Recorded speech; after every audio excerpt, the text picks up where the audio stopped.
혹시 정순신 변호사와 부인 조 씨 그리고 서울에서 학교폭력 자치위원으로 활동했다고 하는 송계동 변호사와 공적 사적으로 혹시 연관이 있으십니까? 없습니다. 일면식도 없으십니까? 네. 예, 나중에 수사기관에서 밝혀지면 큰일 납니다. 네. 네. 법조인의 카르텔은 견고했습니다. 법조인 아버지를 둔 정구는 확실한 신의 아들이었습니다. 국가수사본부장에 발탁된 정순신 변호사는 연수원 27기로 한동훈 법무부 장관의 동기입니다. 거기에 강제 전학이 부당하다고 재심을 청구한 정군의 어머니 조 씨의 법률 대리인도 연수원 27기인 송계동 변호사였습니다. 폭력으로 하나의 인생이 무너지는데 이 법조인들은 가해자 아들과 동기 아들을 구하겠다고 온갖 법기술을 이용해 강제 전학을 무마시키기도 했습니다. 개탄스럽습니다. 졸업 후 2년간 보존해야 하는 강제 전학 처분이 졸업과 동시에 삭제된 상황에 대해서 질문하겠습니다. 교장 선생님은 고은정 교장은 이 사건의 현재 상황에 대해 충분히 인지하고 계시지요? 제가 말씀 좀 드려도 되겠습니까? 충분히 인지하냐고 물었습니다. 충분히는 모르겠지만 제가 알고 있는 내에서는 답변하겠습니다. 네.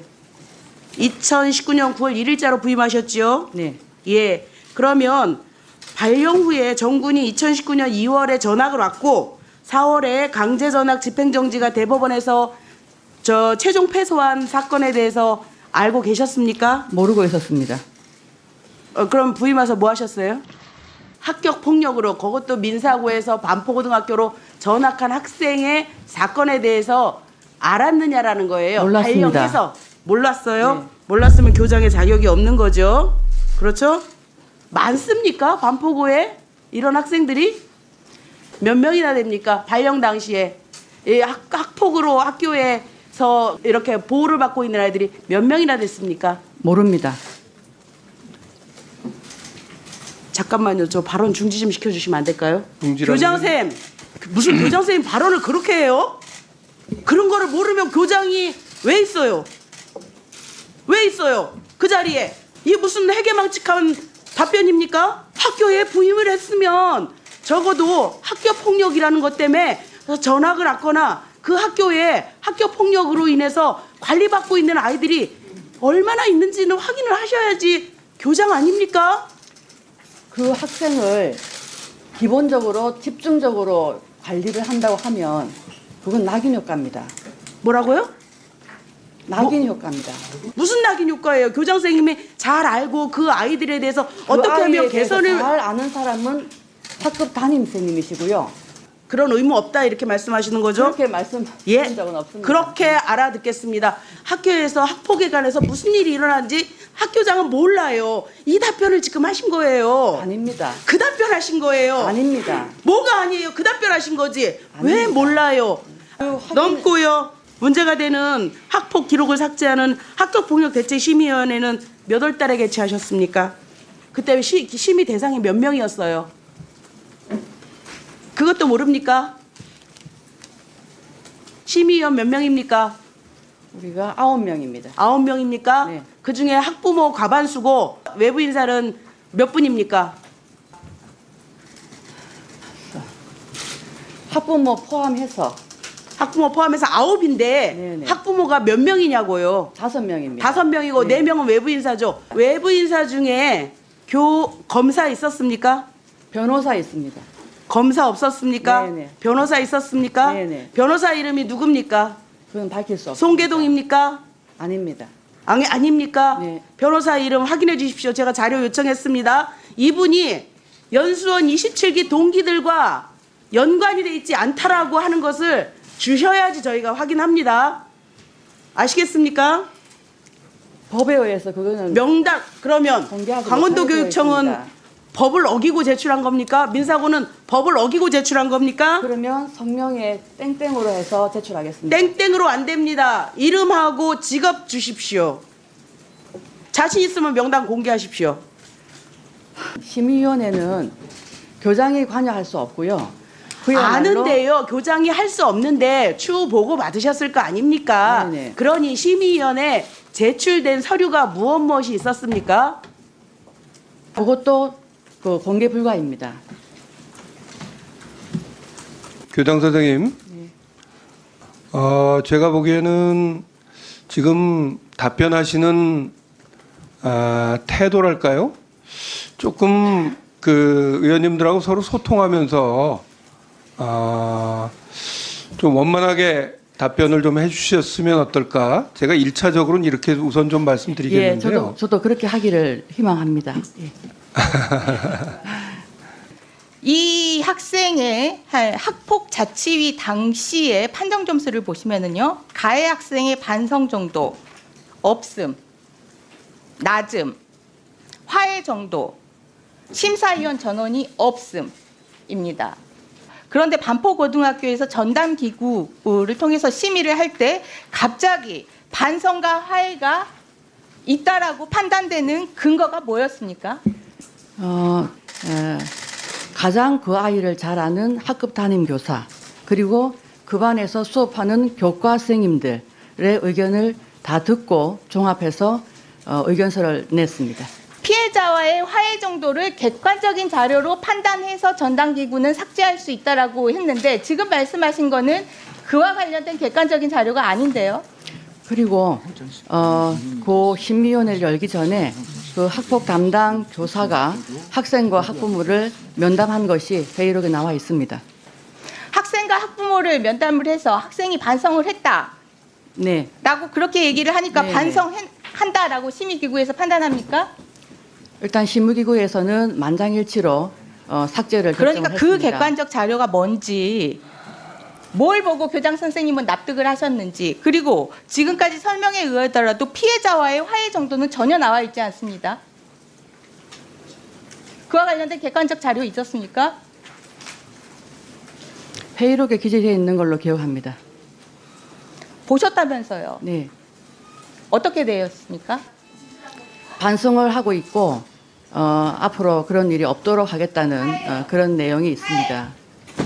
판정 당시에 8명 전원이 화해 가능성이 없다라고 판단했는데 전담기구 심의 당시에는 어떤 객관적인 자료로 그 부분을 판단을 하신 겁니까?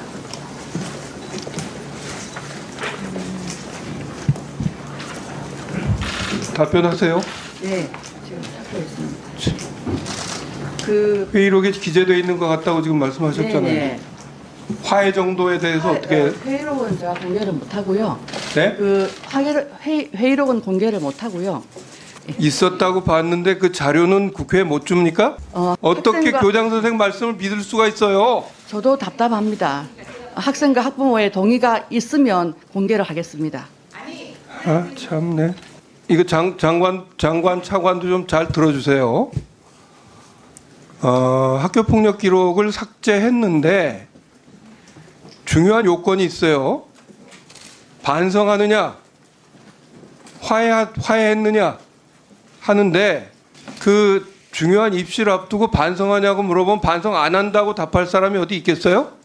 그런데 화해는 그것과 다르죠. 상호적인 거 아닙니까? 화해가 제대로 이루어졌는지 여부에 대해서는 도대체 뭘 가지고 판단을 했다는 건지 지금 교장 선생님 얘기는 자료는 공개 못 하겠는데 내가 본 것 같다. 우리가 이렇게 넘어갈 수가 없어요. 어떻게 생각하세요? 그 삭제를 하기 위해서는 폭력대책심의위원회 심의를 반드시 거치게 되어 있습니다. 내가 거기 그리고- 요건이 있잖아요. 네, 그 심의 내용 안에는 그 심의는 위원 9명으로 구성되어 있고요. 그 위원들이 서로 협의를 하는 겁니다. 그러니까 예. 반성은 본인한테 물어서 본인이 반성합니다 하면 뭐 사실 여부를 떠나서 그렇다 치고 화해는 어떻게 확인하느냐 말이에요. 화해는 상호적인 거 아니에요.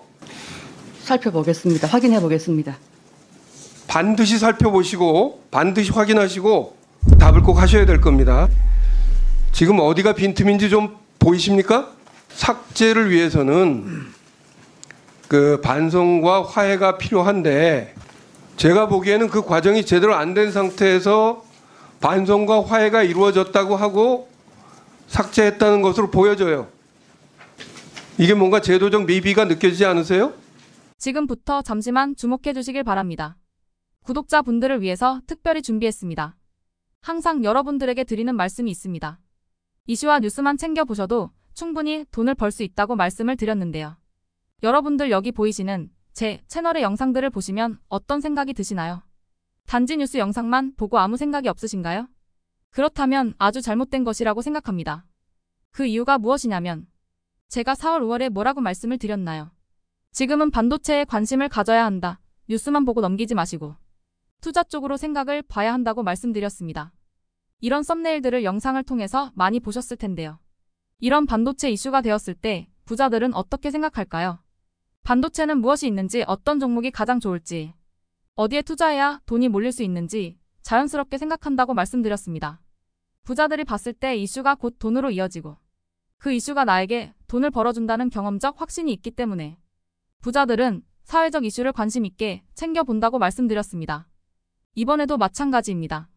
지난번에 구독자분들과 함께하는 주식으로 수익 내기를 진행했었는데요. 100% 무료로 진행을 했고 이 사진을 보시면 아시겠지만 구독 문자 메시지를 남겨주신 모든 시청자분들께 이렇게 반도체 관련주 중에 가장 급등할 확률이 높은 딱 한 종목을 드렸습니다. 4월 말 시지트로닉스를 추천을 드렸습니다. 여기 나와 있는 사진을 보시면 정확히 얼마에 매수하고 어떤 종목을 사야 하는지, 어느 지점에 팔아야 하는지 이런 부분들까지 여러분들에게 정확히 알려드렸는데요. 실제로 많은 분들께서 수익을 보셨습니다. 오른쪽을 보시면 아시겠지만 4월 말에 시지트로닉스를 소개해드리고 나서 실제로 며칠이 지나지 않고 이렇게 주가가 2배 이상 급등이 나왔습니다. 당시에도 굉장히 많은 분들이 제가 드린 이 종목으로 수익을 내셨습니다. 지난번과 똑같이 구독이라는 문자를 보내주시면 이번에 이슈가 되고 있는 주식 중에 앞으로 대장주의 구실을 하면서 주가가 가장 크게 상승할 한 종목을 시청자분들에게 문자로 종목명과 사고자 하는 시점을 모두 알려드리겠습니다. 혹시라도 나는 주식을 하지 않는다 하시는 분들은 주변에 주식에 투자하는 분들에게 추천을 해주셔도 되고, 연세가 있으셔서 투자가 어려우신 분들은 이 종목을 가지고 자녀분에게 한번 사서 수익을 내봐라 이렇게 조언을 하실 수도 있습니다. 이 영상을 보시고 계시는 시청자분들 중에 종목이 궁금하다 하시는 분들은 전화번호 010-5638-2209 똑같이 무료 추천 급등 주식 문자를 보내드리겠습니다. 돈을 받는 것도 아니고 투자를 대신해 드리는 것도 아니고 부담 없이 구독 문자 보내주시면 되십니다. 다른 것을 바라는 것이 아닙니다. 수익이 나신다면 구독과 좋아요 한 번씩 부탁드립니다.